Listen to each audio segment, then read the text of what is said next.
Good afternoon. My name is Lisa Sopko. I'm the manager of community programs at the Epilepsy Association. I'm pleased to welcome you to our March Epilepsy Ed webinar. I'm glad you can all join us today for this online presentation. Just a few housekeeping items I'd like to review. Please make sure your computer, microphone, or phones are muted at all times, as we'll be recording this program. Program will last about 60 minutes, including a brief Q&A session at the end. If you have a question, please use the chat feature in the bottom right corner of the Zoom page. We will get to those questions at the end, and the recorded webinar will be posted on our YouTube channel to view later. Additionally, I would like to take a moment to thank our program sponsors, Akron Children's Hospital and UCB. Their generous support has helped us underwrite the cost of hosting today's program. Please visit our sponsors' websites or contact the local rep directly. This information will be shared in a post-webinar email. Now, I'm honored today to introduce today's speaker, Dr. Soraya Moran from Akron Children's. Today's webinar, she will be presenting on general epilepsy, and I would like to turn the program over to Dr. Soraya Moran to present on this important topic. So welcome.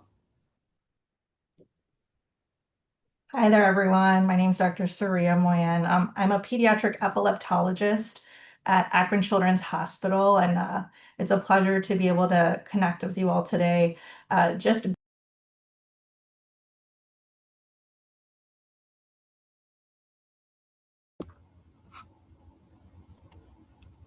Hello, everyone. Sorry, I was on mute. But my name is Dr. Seizure Moyen from Akron Children's Hospital. I'm a pediatric epileptologist here. It's a pleasure to speak with you all on broad strokes regarding epilepsy. Just bear with me. I woke up this morning with my toddler quite sick, so if you hear a toddler rambling around, that's him.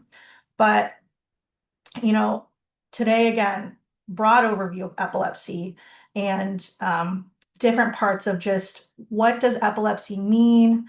What might it look like in your disease course? And what are things you can do to really take control of your disease and not let it define you?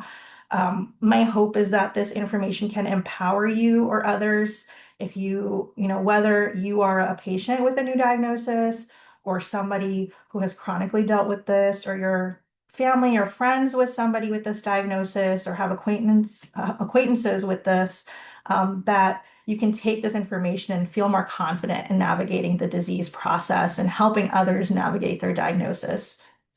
Now, let me share my screen. You should all be able to see this PowerPoint. Just a nuance. So I don't have any funding from any device company or any pharmaceutical companies. And this information is really non-diagnostic and non-specific. So if you have specific clinical questions pertaining to your diagnosis and disease course, I really encourage you to open up conversation with your healthcare providers and your neurologist to get more detailed medical advice. So first off, to know what epilepsy is, we have to define what is a seizure versus epilepsy. That is so important. I love this quote, "Not everyone who has a seizure has epilepsy." What does that mean? So anyone can have a seizure in their life, and that does not mean that they have or will have epilepsy. So seizures, in the most simplistic way I say, is when the brain sort of blips out. Now, what does that mean? Kind of more technically, is you have these highly organized and synchronized electrical bursts of activity in your brain, and it can manifest with different symptoms. So you can feel different things, whether that's stiffening or shaking, one-sided twitching, loss of awareness, or like the traditional grand mal seizure. How that electrical blip manifests is different in each person and differs by the part of the brain that is involved. Now, an important thing to differentiate between seizures and seizure-like activity versus epilepsy is, have your seizures been provoked by something? Now, this slide is showing you, it's titled Seizures and Seizure-mimics. And what that means is, we have these three broad categories. You could have provoked seizures, which means you did have a seizure, but it was caused by an immediate abnormality of something else. So that can look like an acute medical illness, like if you had an infection and fevers and you immediately had a seizure, or you had some metabolic cause, like your blood sugar was really off and you had a seizure, or you had an acute head injury or a stroke and you immediately had a seizure, or say you chronically use drink alcohol or have drug use and you have a withdrawal seizure. Those are called provoked seizures. Now, the second column talks about paroxysmal events. What this means is you are feeling or having abnormal movements, and they're not seizures at all. They're related to other medical conditions. So, what I mean by that is you could have a syncopal episode, which means you passed out. And that could be related to dehydration or vasovagal syncope, but it's not a seizure. It's not related to abnormal electrical activity in the brain. You could have migraines. That's another example. Say you have a migraine with aura. You see like flashing lights or you feel something. Um, with your headaches, or you could have what we call hemiplegic migraines, where you can have like one-sided weakness with your headaches. Those are not seizures per se. We can think of also movement disorders like tics or Tourette syndrome. You can have abnormal rhythmic movements that are not related to abnormal electrical activity in the brain. Other things we can think of in this non-exhaustive list could be sleep disorders, um, things such as, say, if you have a REM behavior sleep disorder where you act out your dreams in the middle of the night. Um, in the case of pediatrics, there are a lot of other kind of seizure mimics that are not related to epilepsy. Okay. So things like breath holding, shuddering spells, babies can startle and they're not seizures. Kids can just stare off and be distracted, and it could be developmentally normal and not necessarily indicate that they have epilepsy. You could have normal sleep movements or what we call sleep myoclonus, which is just random limb jerks in your sleep, and it doesn't mean you have seizures. So a lot of different things can look concerning, but not actually mean you had seizures or epilepsy. Um, the third category is a little bit more complex. So this term, psychogenic non-epileptic events, what that term means is that you can have kind of big, scary, abnormal body movements or behaviors or feelings that can look like a seizure, but they're not caused by abnormal electrical activity in the brain. This is thought to be more of a response to stress or history of mental health issues or trauma. And this can be easily diagnosed by further testing. The nuance to this third category is that a lot of kids and adults who have diagnosed epilepsy can also have concurrent non-epileptic events, like psychogenic non-epileptic events. So this is just talking about a non-epilepsy diagnosis, okay? You may have a one and done seizure, or you may have these other seizure mimics. Now, what is epilepsy? So epilepsy is a medical disorder. It's a neurological disorder that means that a person is at risk of having recurrent seizures, okay? Unprovoked. Now, this clinical definition on the right column, this was taken from the International League Against Epilepsy. This is from a 2014 article defining three categories that could allow a patient to meet criteria for epilepsy, the diagnosis. Okay, so one way you could meet the diagnosis is having at least two unprovoked seizures greater than 24 hours apart. So that means that you have had seizures without abnormal lab abnormalities, without fevers or an infection, or without some acute head injury. The other way to meet this criteria is to have at least one unprovoked seizure with a greater than 60% risk of recurrence. Typically, what that looks like in the clinic is say a kiddo comes into my clinic, they've had a witnessed what sounds highly suspicious for a seizure. We do an EEG. EEG comes back abnormal with spikes. Okay, so those two put together means that he has a greater than 60% chance of having a future risk for recurrent seizures and he meets criteria for epilepsy. Or a third way is that there is a diagnosis of an epilepsy syndrome. Okay, there's many different syndrome types. And if we have a high suspicion or there's some diagnostic testing that you've met that we think you have this syndrome, then you automatically sort of meet the criteria for epilepsy. And we don't need to wait for you to have a bunch of seizures, over several days or months. Now, thinking through, okay, you have epilepsy, now what? So there's two main focuses for us as healthcare providers, and I think for families. One is in the immediate sense, immediately minimizing your risk for further seizures through treatment. The other is the investigative workup. So why? Why do you have epilepsy? Um, and that why does not stop us from the immediate treatment pathway. Okay, we do these things together. So when we think through the why, these are broad umbrella categories for potential causes of epilepsy, and these can span the age ranges. So the next slide, I'll talk through kind of more common causes depending on the age group, though again, these can kind of cross over into from infants to adults. So here we have genetic factors could be a cause. So certain genes can increase your risk for developing epilepsy. A lot of times these patients will tell us that they have seizures or epilepsy that runs in the family. Sometimes they may not have any family member that has epilepsy, and they are the lucky first one. So that means that they may have had a de novo gene mutation or something, some genetic change that they are the first person in their family to have.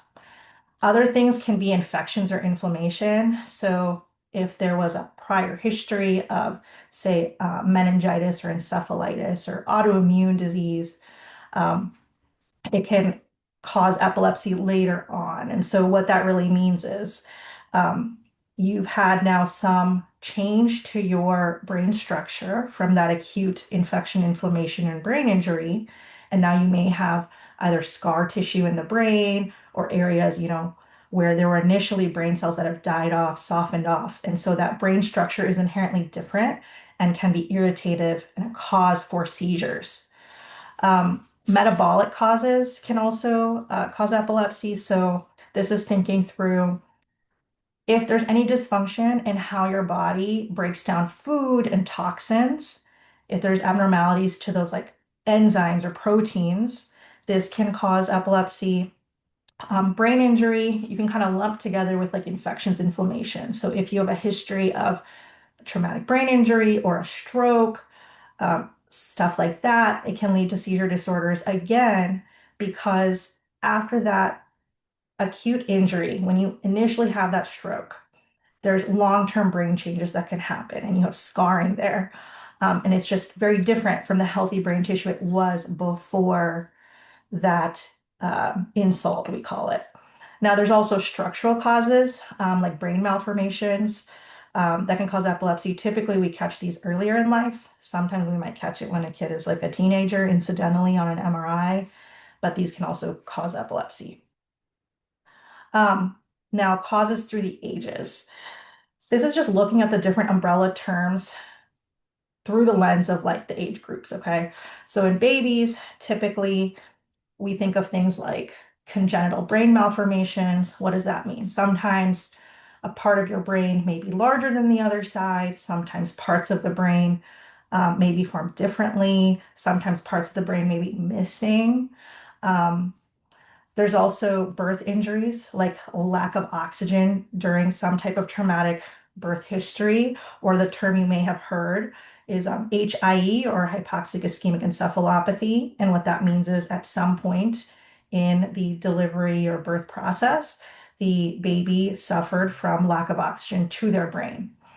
Um, Brain infections can be prevalent during this. An example is like group B strep meningitis. So a mom who maybe unknowingly has group B strep, she may not show symptoms, but if it's not detected and treated within the appropriate time frame, then infection can spread to the baby's brain. Um, they can have metabolic issues, brain bleeds, especially if a baby is born premature or earlier than normal. Their blood vessels are very fragile and can bleed easily into the brain tissue. Also, in utero drug exposure can also affect risk for epilepsy. Now, in children, we think through more like genetic, but also things like infections, trauma, etc., can also play a role. But usually in children, we see like the generalized epilepsies, like the absence seizures. Okay, they can also have the quote unquote grand mal seizures, the generalized tonic-clonic. They can also have, other different types. Adolescents and children are pretty much kind of coinciding in terms of the most common factors that can contribute to the risk for epilepsy. And then in the adult population, you think through more external factors that can cause structural change to the brain and lead to epilepsy. So we think through things like stroke, trauma, maybe from a really bad car accident. You can also think through like progressive brain disease, things like Alzheimer's disease, things like that. Now, just something to note, epilepsy and seizures can happen in any person of any age, of any background, okay? It's more common in young children and older people. And I think slightly more men than women have epilepsy. Now, I'm not going to elaborate on this too much, but we as neurologists think through seizures as fitting kind of two main categories. So focal versus generalized. Focal seizures means that only one part of the brain kind of blips out when you are feeling your symptoms of your seizure. Sometimes that one side of the brain blipping out can spread to the other side and manifest as like a generalized seizure, right? Like a generalized tonic-clonic. And then the other category are just generalized seizures. So the entire brain kind of blips out all at once. Now, again, depending on where in your brain the seizures are occurring and how they spread, it'll differ in terms of what you're feeling and what types of behaviors or movements you show. Now, in terms of diagnosing epilepsy, so for those of you who have already gone through this process, who've already been diagnosed, you know that, a lot of times you end up coming either through the emergency room or through your primary care doctor if you think, or family or friends or somebody thinks you've had maybe a seizure or seizure-like event. And I like this diagram on the left side. This is from the Epilepsy Foundation, kind of giving you a broad sense of the algorithm, sort of the pathway that we think of as providers when we're trying to figure out, do you or do you not have epilepsy? So the big thing is, one, do we do we have high suspicion that you had a seizure based on your description, or if somebody brings in a video? Um, if we think you truly had a seizure, then usually we'll do lab workup and imaging, right, to find a provoking factor. So looking at your electrolytes, your red and white blood cell and platelet count, sometimes depending on your age and clinical history, they may do like drug testing, get a urinalysis, um, and get a CAT scan of your brain. Now, if all of that comes back normal, you usually end up in the neurologist's office, right? And we'll do further testing like the EEG to look at the brainwave activity, and then possibly further brain imaging like an MRI brain that takes a better look at the soft tissue of your brain. Now, if we have low clinical suspicion that these may be seizures, we think through again on the right hand side, you see the purple pathway. Could this be another medical issue, right? Like a movement disorder, a sleep disorder, complex migraines, or like syncope from something else. Now, shifting gears a little bit, moving away from the diagnosis. So, say we've been diagnosed, we have this new medical diagnosis. Now, what do we do? These are sort of tips and tricks to help you kind of optimize your care and take control of your disease. Many people who have epilepsy, spanning across the age range, You may not even know that they have it, right? Because they take their medicine, they take care of themselves in the various ways that we'll talk about, and they are going to school, they're working, they're driving, they're in sports, they're doing all the things that people who do not have epilepsy can do. So the mainstay of treatment right now is pharmacotherapy, right? Taking your anti-seizure medication every day. We know that for the bulk of people, this will help control your seizures with your epilepsy. Not everyone, but a large chunk. Um, Med compliance is so critical. And some people are so sensitive that even if you have a delay of a few hours in taking your medication, you can have breakthrough seizures. So, what I tell patients and patient families is, these medications typically burn out of your system every 8 to 12 hours, depending on their half-life. So if you're on a medication that you have to take like twice a day, 3 times a day, or maybe even once a day, trying to take it around the same time every day is so important. If you forget to take your medicine, take it when you remember it. If you are consistently missing your medications daily or a few times a week or every few weeks, I encourage you to have an honest conversation with your provider, with your neurologist, about the issues that you're having, whether that's just remembering to actually take it so you can troubleshoot like a process to your day-to-day life to comply better, or if you don't like how it makes you feel, because we have so many different options for medication, so you're not stuck. It's not a one and done. Like if you've tried one or two, you're not a quote lost cause by any means. Um, Now, some people have brought up, why should I take a medicine if, say, either one, I'm going to outgrow this, or two, it's not curative? I respect that question, but I do think it's overly simplistic. So, the immediate importance of treating your epilepsy with an anti-seizure medication is to one, maintain your functionality in your day-to-day life and keep you safe. So, what that looks like for a child is making sure that they are able to go to school and learn and sleep well and still grow and develop during their critical developmental years. For an adult, that means you can drive, you can play sports, you can go to school, you can go to work, you can hang out with your friends. These are all very important things that matter in an immediate quality of life. While we try to figure out why you have the epilepsy and is there something more we can do to treat the underlying cause. I kind of treat this with an analogy of like, say, you or a friend has like hypertension or migraines. These are more what we call like silent diseases. You may not know that people have them, but we know one, if you don't treat your hypertension, you can have a lot of other systemic issues in your body and your brain. And two, for instance, for migraines, we know if you don't treat it, as some people may need a daily medicine, it's very debilitating to just go about your day to day. So even though those medications are not curative, they're very important in long-term quality of life. Okay. Now, in another sense, controlling the seizures does have importance for patients. Usually, from a pediatric perspective, we will target seizure freedom, clinical seizure freedom for at least 2 years. That means you nor your family, nor school, nor friends are seeing seizures. The patient doesn't think they've had seizures on their anti-seizure medication. Then we will repeat the EEG. And if that's normal, we can try to wean you off of your medication. So all of these things are very important.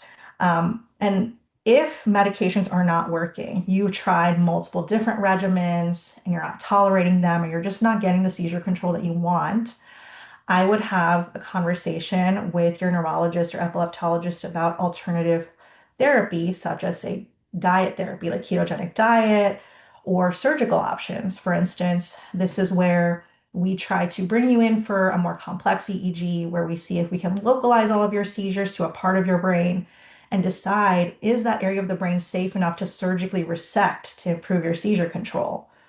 Or We can also talk about neuromodulation, which is kind of like a pacemaker for your brain to electrically stimulate and stop seizures. So we have a lot of options. And I always mention, it's not a one size fits all. Each person is different. Each person requires a different cocktail of medications to get better seizure control. Now, what are lifestyle things you can do, like things day to day beyond medications to optimize your seizure control?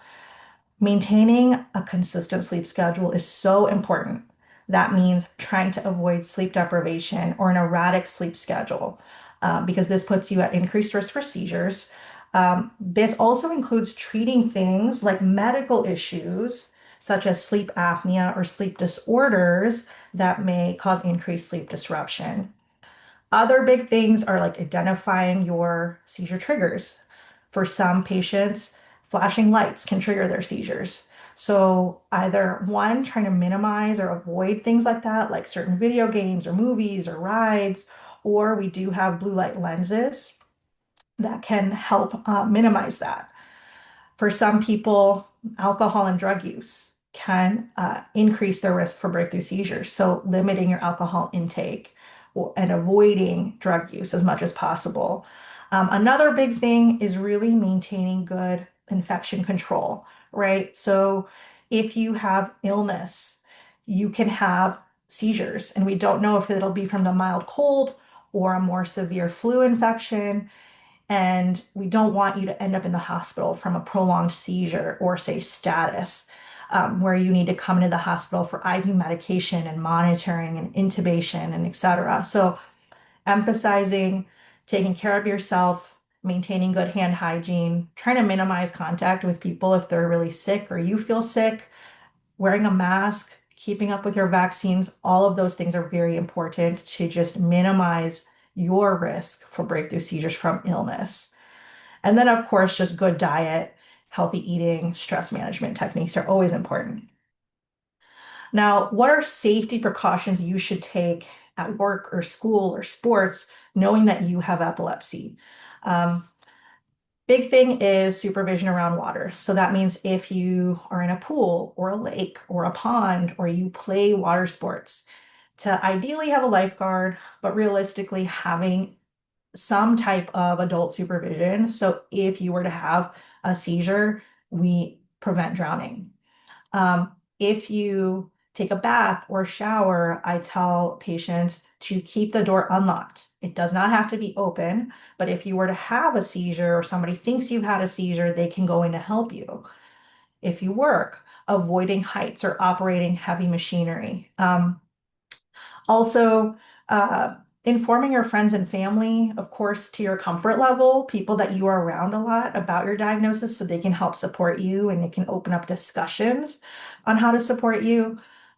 Carrying around your emergency seizure rescue medication if you have that. So, typically, for our pediatric patients, if they are under two, we usually don't give you anything, but then you could have like rectal diastat. It's a benzodiazepine you can give for a seizure at or above 5 minutes, or we have like spray versions for older kids and adults.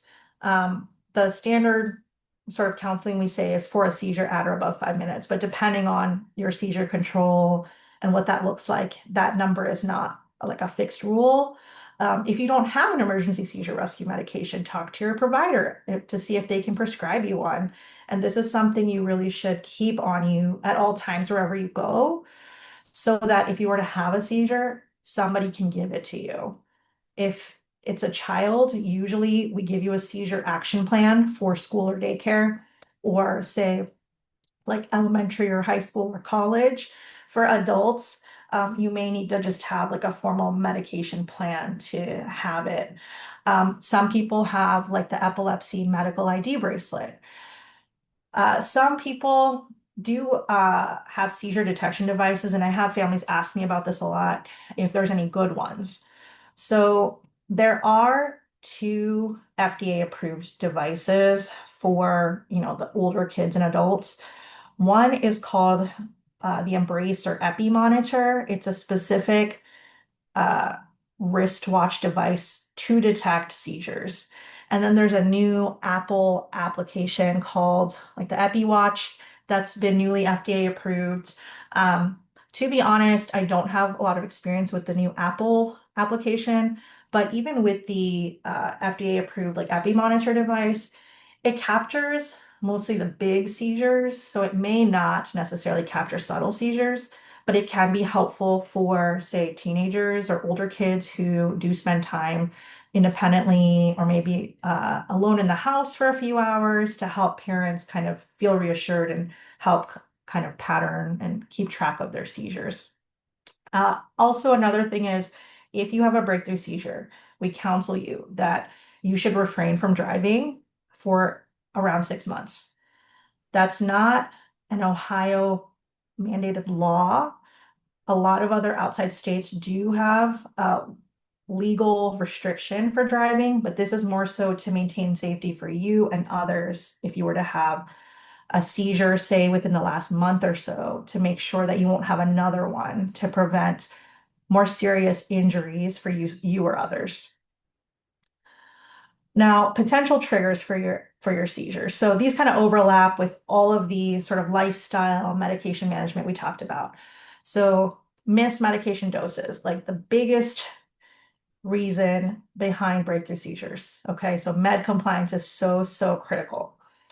Inconsistent sleep schedules or sleep deprivation, substance use, binging alcohol can trigger seizures for some people, or drug use.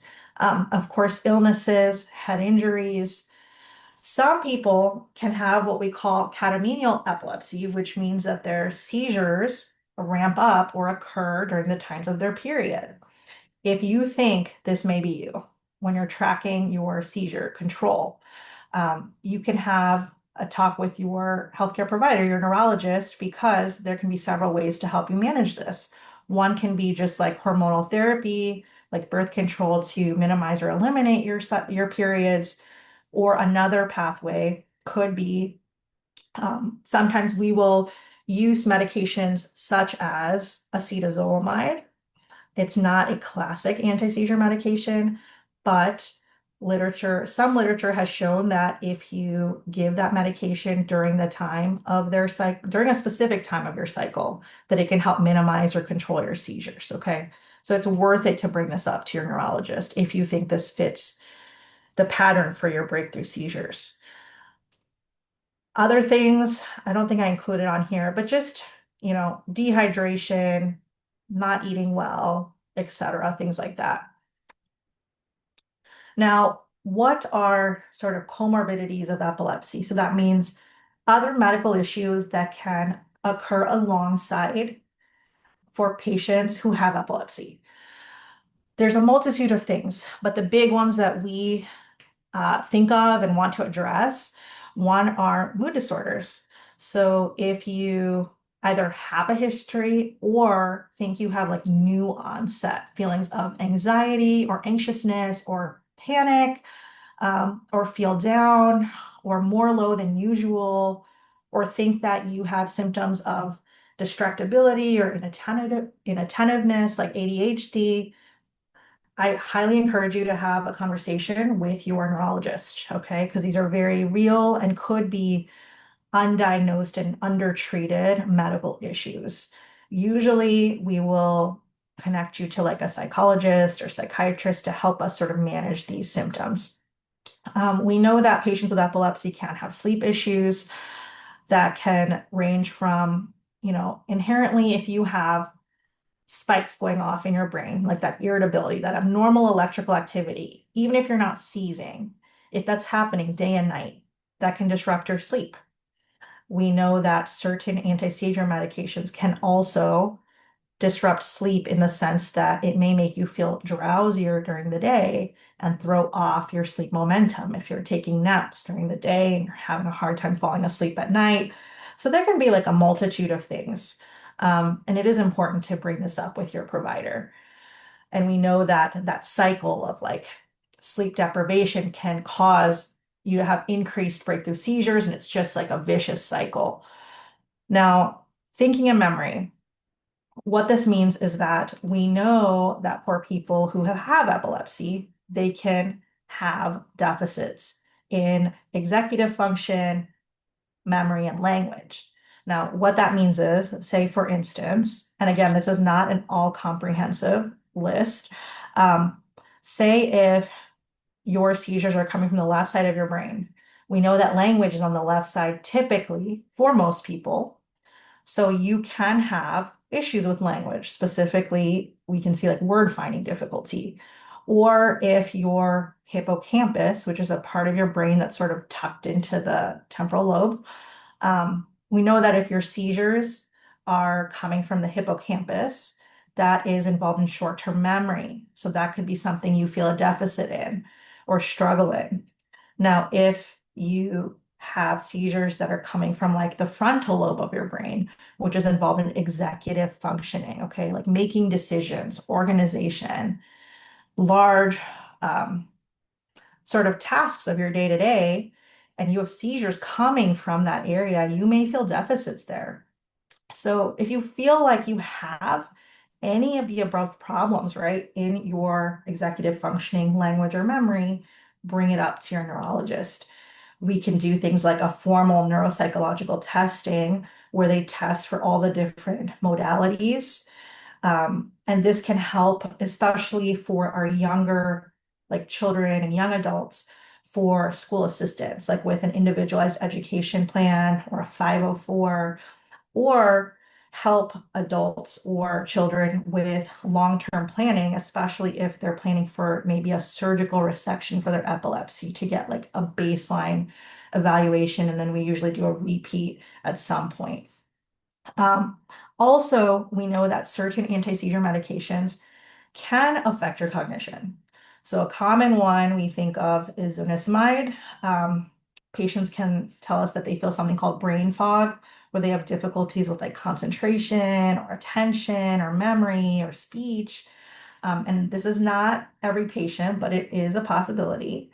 So again, just open, honest, transparent communication with your provider on how you're doing with your seizures, and tolerance of your current anti-seizure medication can go a long way. And that's how we help you troubleshoot and maintain control of your disease rather than it kind of taking control of you. Um, Other things that we think of, bone health can be affected in patients with epilepsy. We know that they're at increased risk of osteoporosis and fractures. And this was initially attributed to the older medications we have, like phenytoin or the brand name Dilantin, carbamazepine, which is also known as Tegretol, valproic acid. These were thought to be related to like increased turnover of vitamin D and impaired calcium absorption. But we know people who are chronically on anti-seizure medications are at risk for vitamin D deficiency, and we live in the Midwest, so a lot of us have vitamin D deficiency anyways, even if we don't have epilepsy. So how do you manage this? How do you prevent this from happening? So one is to, of course, maintain a healthy diet. Two is to engage in weight-bearing exercise. But three, realistically, is to get your vitamin D levels checked at least once a year. And if your levels are low, typically your provider will prescribe you like a vitamin D supplementation at the deficiency sort of level while you do all these other healthy lifestyle things to prevent issues like fractures and osteoporosis. Now, in general, you can have an increased risk for injuries from breakthrough or uncontrolled seizures. Really, we're thinking through patients who have big convulsive seizures, okay? They can uh, have fractures or head injuries or cuts or etc. And then the more rare possible concern is something called SUDEP, which is sudden unexpected death in epilepsy. This is rare, but it remains a serious concern.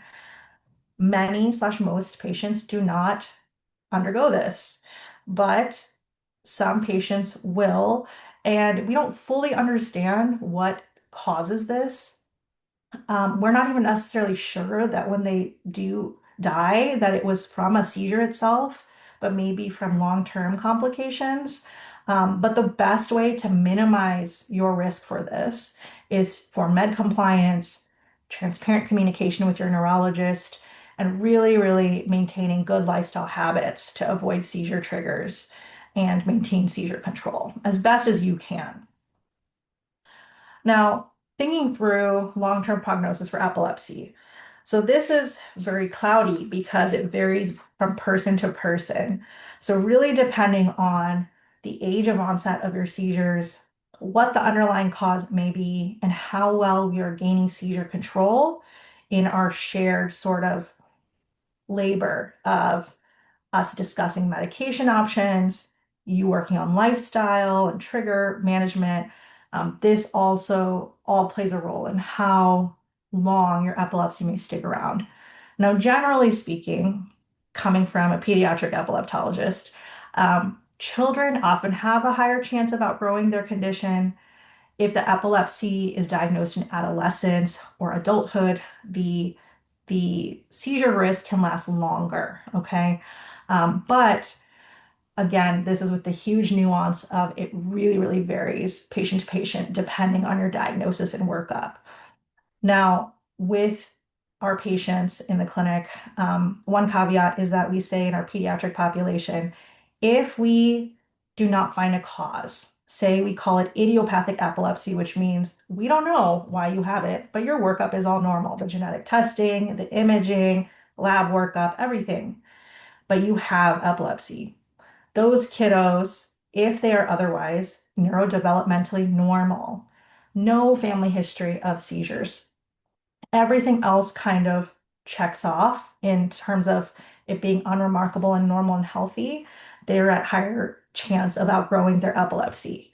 But, for everyone that comes into my clinic, we usually talk through our goal is really seizure freedom or minimizing seizures. And so we try to get to that 2 years of seizure freedom and kind of reassess, okay, by repeating that EEG and seeing if we can med wean. Um, a lot of patients, especially if they're older teenagers or adults, they will, regardless of the workup, if it's within normal limits, they want to stay on their medication because it gives them control over their life and they don't have anxiety over, well, what if I have a seizure later on down the line and then I can't drive and then there's work restrictions. So again, there's a lot of gray to this area, but this can be an ongoing shared decision making between the family and patient and the provider. Now, briefly, going through like myths and facts, and again, this is not exhaustive. The concept that epilepsy is contagious, it is absolutely not, cannot be spread to others like that. This concept that there is this negative stigma around the diagnosis, people worry about sharing the diagnosis, that it'll limit their opportunities in life. We really have increased awareness in the community and many of our patient population are really functional, productive members of society. They go to school, they play sports, they work, they drive, they do all the normal things for many of our patients. And it really just comes down to trying as much as you can to stick to a good, consistent medication regimen and good lifestyle control. Now, the concept that epilepsy is rare. Really, we know 1 in 26, at least 26 people may develop epilepsy during their lifetimes. That seems much more common than what we would think. And the myth that the same treatment will work for everyone, the one size fits all, we know that is not true. Each person, their body may react differently to medications. Their seizure control may vary based on their underlying diagnosis, how well they tolerate medications, and their just overall lifestyle. So it really, really varies. Now, this is again not an exhaustive list, but support and resources. I urge you to try to visit some of the mainstay organizations that help kind of create like legislation for patients that have resources for patients and patient families. A lot of the information I brought to you was from the Epilepsy Foundation and the International League Against Epilepsy. They have great videos, how-to resources, support group information, and just a lot of accessible information for patients and patient families and caregivers. So if you haven't gone on these websites, I encourage you to take some time to click through whenever you have some downtime. I think it is great to really, again, empower families. So, key summary and takeaways from this broad overview. Epilepsy is more common than we think. People with epilepsy lie on a great spectrum, okay? And they can vary in their disease course depending on the cause of their epilepsy, treatment adherence, treatment tolerance, their healthy lifestyle factors and triggers known for their epilepsy, and the severity of their disease course. But we know that many people with epilepsy can become productive members of society and are productive members of society, and that we can achieve effective seizure control again through honest, transparent conversations with your doctors, and doing your best to stick to the medications. And if they're not working, to have honest conversations on potential options for next steps, and just trying to manage your triggers and a healthy lifestyle. So I think that is it for me. Um, and we have time for questions.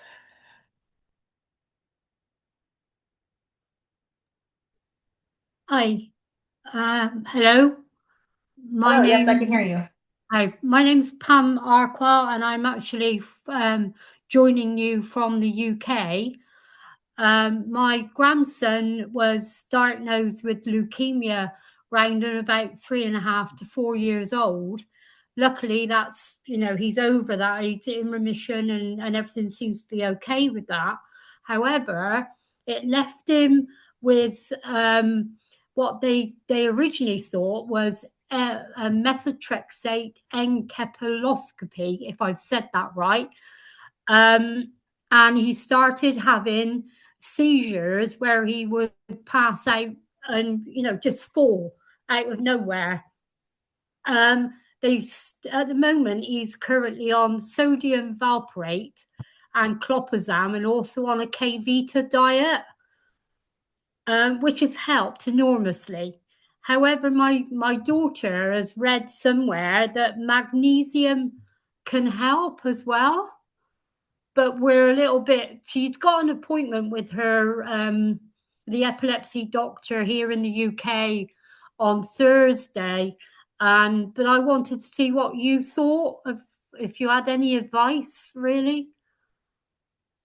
Yes, well, first off, I'm sorry. That's a really tough diagnosis. Kids who have cancer and have undergone chemotherapy are very complex cases in terms of their epilepsy cause and triggers. So I think it would be good to have a joint conversation between the oncologist, like the cancer doctor, and the neurologist together, since they're more up to date on the literature regarding sort of triggers for seizures from chemotherapeutic drugs. I know I've had patients in the clinic who have also had kind of chemotherapeutic agents kind of inducing their seizures, but I would encourage you to just talk further with your providers because, yes, sometimes um, vitamin supplementation can help, but I think that merits like a deeper dive with your providers. Okay, because he was diagnosed in Florida. We were on holiday, and he was diagnosed in Florida. I may would. Do you think it would be beneficial to get hold of them and see if they could talk to the epilepsy doctor over here? I think to just start with the follow-up with the epileptologist nearest to you would be best, and Yeah, really connecting with the oncologist and epilepsy doctor first. And if they need, they can reach out because usually the epileptologist gets a hold of the records from the original provider. yeah. Yeah, Okay. No, I appreciate that. Thank you very much. It's very informative. Thank you. so you're so welcome. Thank you for your presentation. It was great. And I'm glad that you pointed out the fact that a lot of people with epilepsy live a normal life with the lifestyle changes. I've had epilepsy for 25 years, going on 26, March 23rd. And I use my lifestyle change as I do medication. So I slowly wanted to wing off a lot of the medication because it just wasn't working with my system. Um, and actually, I'm basically off of everything that, unless it's an emergency or unless I'm going out of town, my doctor be like, oh no, we're going to do this. But I treat my lifestyle change as medicine. I do it every single day. So I eat a certain regimen of food on a regular basis. I do sleep hygiene on a regular basis. And, my schedule is kind of set as if I was on medication. And I teach a lot of my clients that too, especially the ones that are like, oh, I want to get off medicine. I want to get off medicine. I'm like, well, you have to, do something. You got to work for it. It's not just going to happen overnight. So you still have to work for it. But I'm glad that you pointed that out, that we can live regular lives and stuff like that. So thank you. That's wonderful. That's always the best news to hear. So congratulations on, you said 25 plus years? Well, I've had epilepsy for 25 plus years. I haven't had a seizure in over 5. Wonderful, wonderful. That's hopeful and helpful for us to hear too, for our other families that maybe have newly diagnosed epilepsy. Let me see. I know that there may have been some questions in the chat. Let me take Yeah, a we've look. got one more. Joanne asks, can you address more specifically driving restrictions and rationale for the timeliness of those restrictions? For example, my 17-year-old grandson is managed by meds, but he still can't drive until 6 months from an episode. hmm So I think it's just to minimize risk, right? Weighing risks and benefits. I know that the 6 month driving restriction is pretty standard from state to state. Some are more lenient. Um, I know that with breakthrough seizures, sometimes getting on a good medication regimen can take time itself. So when we switch up your dosing or start you on a new medication, you are at risk for having breakthrough seizures during that period. So that's why I think part of the sort of months gap is to minimize risk rather than the benefit. So I know it may be frustrating, but it really is for the long-term safety of um, your grandson and others.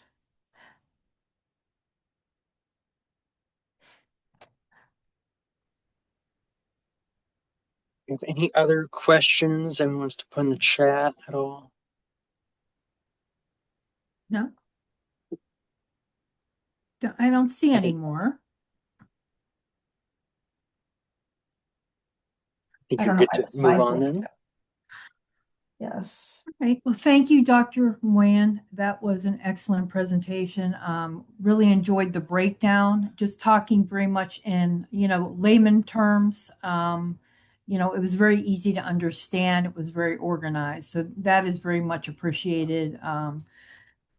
Thank you for joining today's webinar. I hope you found this information helpful and informative. We will be sending out a brief email survey after the conclusion of this webinar, so please keep an eye out for that. And if you would like a certificate of completion emailed to you, let us know in that survey.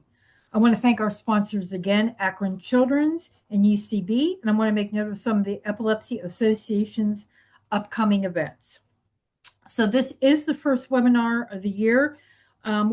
Please look for the other webinars coming up which are available on our website. Our next one is May 5th, and it is neuromodulation in epilepsy, presented by Dr. Michael Stout out of UH Hospital. You can also see our past webinars on YouTube.